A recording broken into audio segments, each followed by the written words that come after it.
sinceramente, creo que el 48º fundamento no solo se equivoca al presumir que los policías puedan ayudar a Begoña Gómez a eludir la acción de la justicia, sino que además hace trampas a la hora de valorar cuáles pueden ser las penas que se pueden imponer por los delitos por los que se acusa, porque seguramente, por experiencia propia, en ningún caso los tribunales llegan, en el caso de que no haya circunstancias agravantes, en ningún caso llegan a los límites superiores de las penas.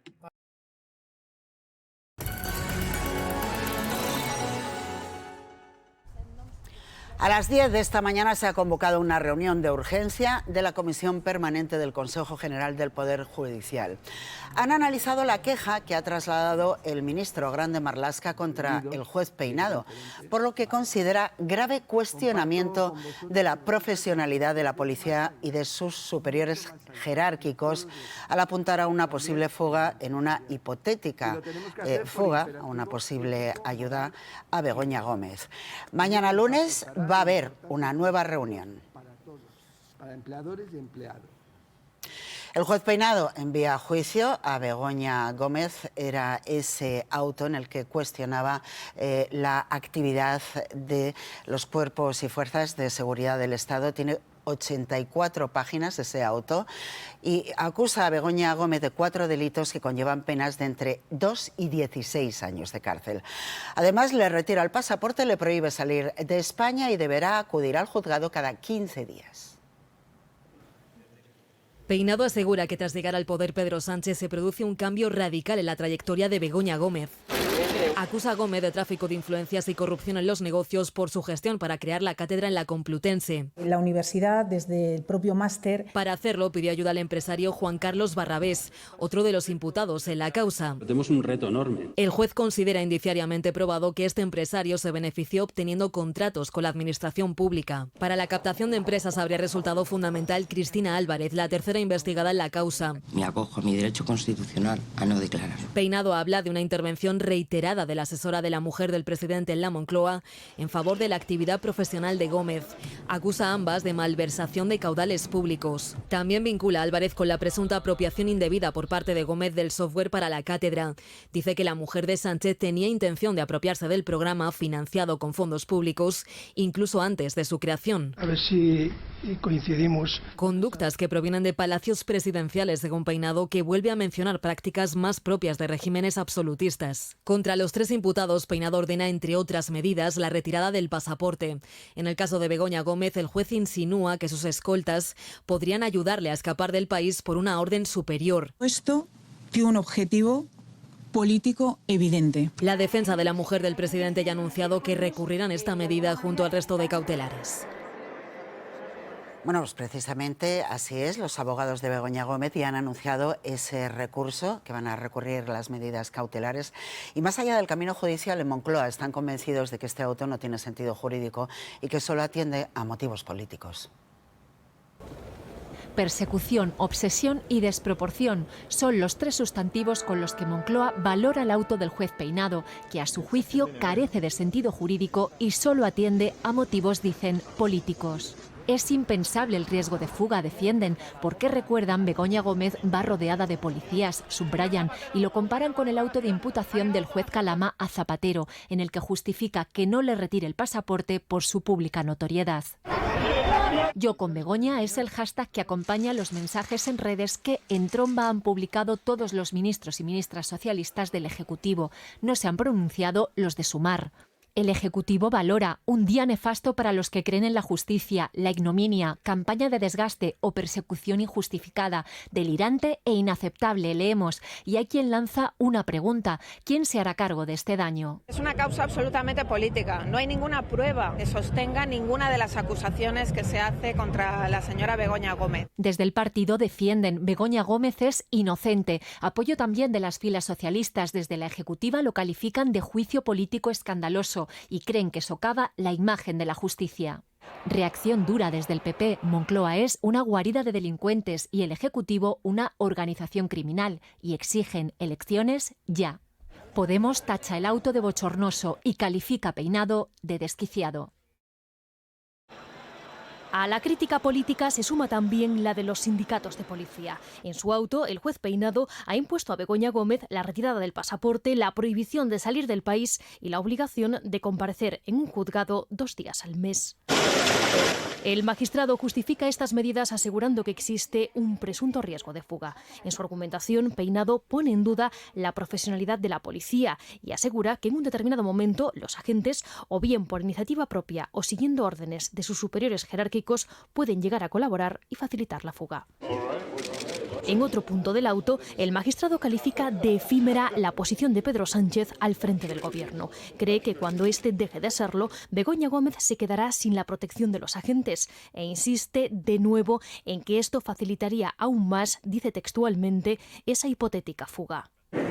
El ministro del Interior, Grande Marlaska, ya ha asegurado que trasladará al Consejo General del Poder Judicial su enérgica queja por estas afirmaciones para que se tomen las medidas pertinentes y reafirma la plena profesionalidad de las fuerzas y cuerpos de seguridad.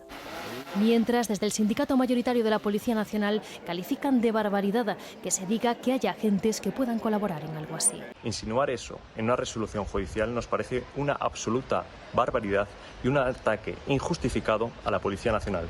Por todo ello, hemos pedido una rectificación inmediata. Unas críticas a las que también se han sumado otros 3 sindicatos de policía. Consideran inaceptable cualquier insinuación que cuestione la profesionalidad de los agentes. Hablan de una ofensa intolerable, escandalosa y miserable por parte del juez. El magistrado Juan Pedro Illanes. Magistrado, ¿qué tal? Buenas noches. Hola, buenas noches. ¿Qué tal? Encantado de saludarle. Tengo muchas preguntas, a ver si me da tiempo a todas, pero la primera, para ver si lo podemos entender desde un punto de vista jurídico y sobre todo para aquellos ciudadanos que se estén preguntando por qué pasan unas cosas en un caso y en otras ocurren otras, por qué en el caso de Begoña Gómez se decide retirarle el pasaporte, prohibirle salir de España, una persona que tiene escolta y es conocida y vive en la Moncloa, y por qué no hace eso mismo el juez Calama cuando también podía haberlo hecho en el caso de José Luis Rodríguez Zapatero. No sé si esto al final lo que genera es desconfianza en la ciudadanía o confusión, o usted cómo lo ve. La verdad es que resulta complicado que el ciudadano pueda entender que en 2 circunstancias muy parecidas cada uno de los jueces toma una decisión diferente. Lo cierto es que el juez Calama, cuando explica por qué no retira el pasaporte a Rodríguez Zapatero, dice claramente que es una persona que por los cargos que ha ocupado y además teniendo seguridad pagada por el Estado, pues lógicamente no se va a sustraer a la acción de la justicia, y sorprendentemente el juez del caso Begoña pues lo que hace es todo lo contrario, entender que los policías pueden coadyuvar a que Begoña Gómez pueda sustraerse de la acción de la justicia.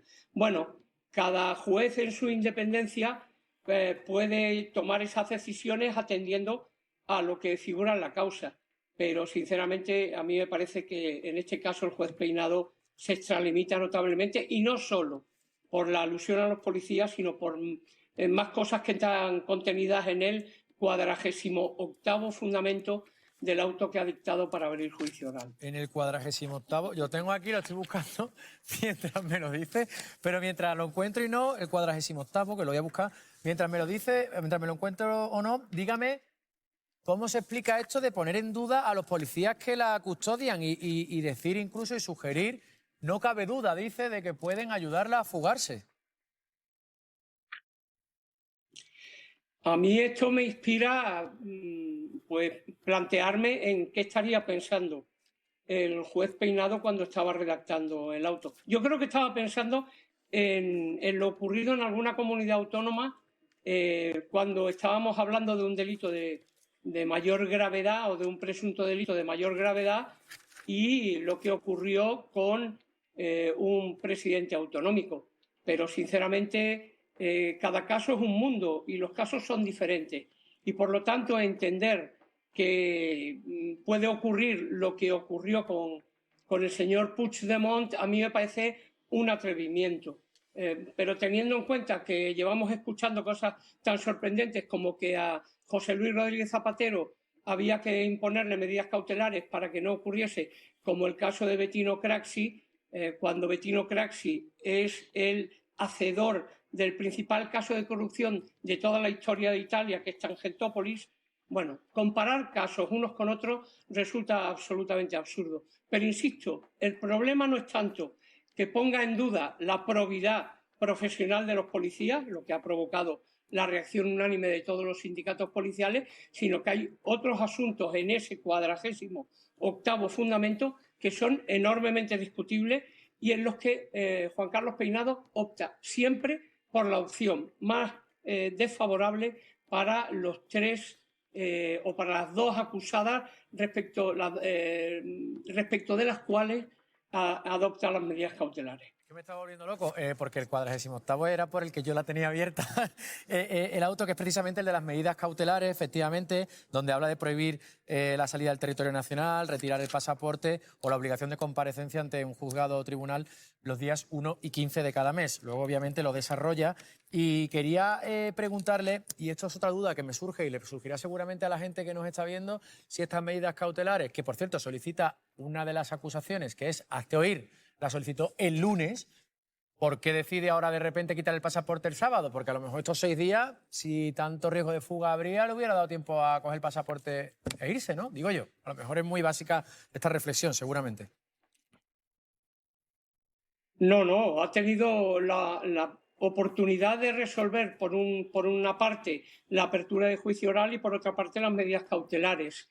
El problema es que todo se desprende o todo parece desprender que la apertura de juicio oral es la que de alguna forma le determina a limitar la libertad ambulatoria tanto de Begoña Gómez como de su asistente.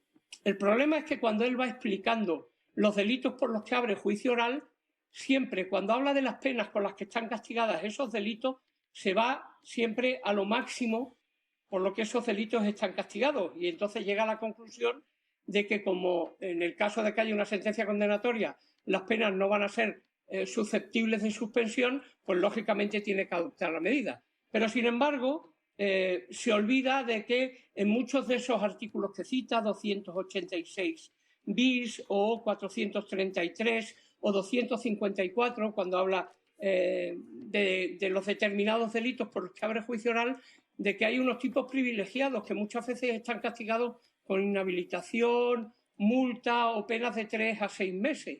Y en tal caso quedaría enormemente difuminado el fin constitucionalmente legítimo que justifica la adopción de las medidas cautelares, puesto que el riesgo de fuga se minimiza enormemente cuando la posibilidad de que se impongan penas mucho más leves en el caso de que hubiese sentencia condenatoria ocurriría. Por tanto, sinceramente, creo que el 48º fundamento no solo se equivoca al presumir que los policías puedan ayudar a Begoña Gómez a eludir la acción de la justicia, sino que además hace trampas a la hora de valorar cuáles pueden ser las penas que se pueden imponer por los delitos por los que se acusa, porque seguramente por experiencia propia en ningún caso los tribunales llegan, en el caso de que no haya circunstancias agravantes, en ningún caso llegan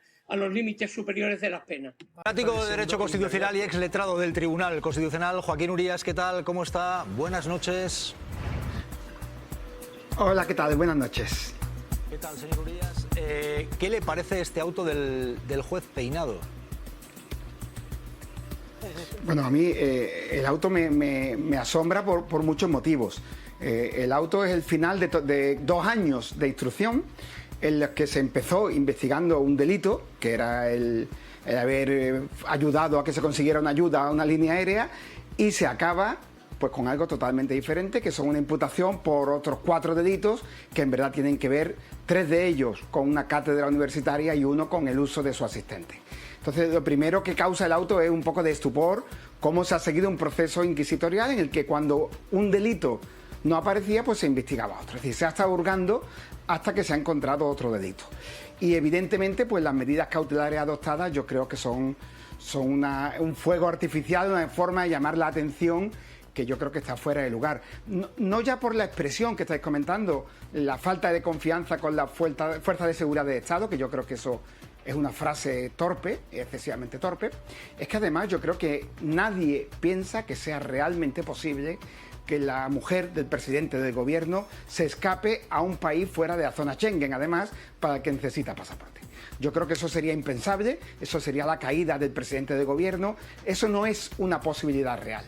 Con lo cual, uno acaba pensando que detrás de la retirada del pasaporte pues puede haber otras cosas.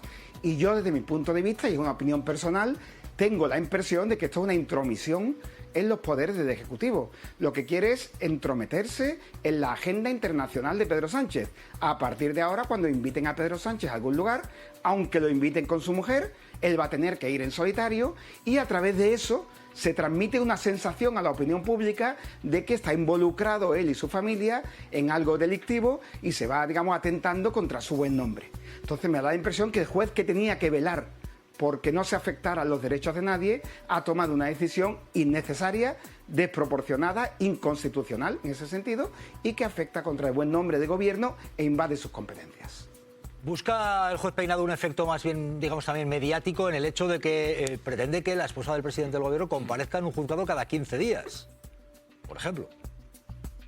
Claro, bueno, lo que busca el juez Peinado no lo sabemos, no podemos entrar en juicio de intenciones y yo supongo que todo esto lo hace con su mejor intención y yo quiero pensar que lo hace buscando la justicia, no me atrevo a decir que lo haga con una finalidad política.